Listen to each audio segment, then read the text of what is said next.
Lovely morning. Bore da. Good morning. I'm back at the mental.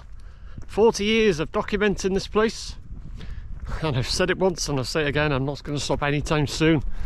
But yeah, I am back. Welcome to another brief history of the mental. And here comes the car. Mental camera, press record equals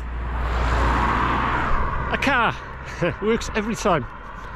So yeah, welcome to another brief history of the mental. 4 years to build. Originally for 200 patients. By the mid-60s there was over 1,500 patients. They kept expanding it and expanding it. Extension on the extension. And the clerk of works was paid £2.12 and 6. That was obviously in the old money.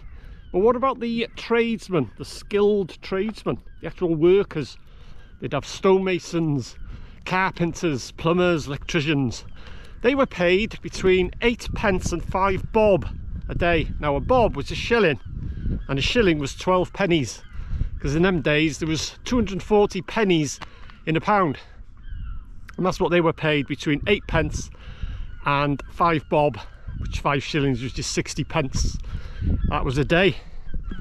And in those days, the old days, the early days I should say, if you were dyslexic, a bit backward, low IQ and a bit slow, you were a lunatic. And that was it. There's no questions asked. You were a lunatic and you'd be shoved in an asylum. And with regards to the mental, in the early days, between the hours of 10 o'clock at night and 6 o'clock in the morning, they were locked in. There was no staff, no nurses, no doctors, no one. Only the patients. They were literally locked in the wards, and many a time opening up the next day they'd find patients had died during the night.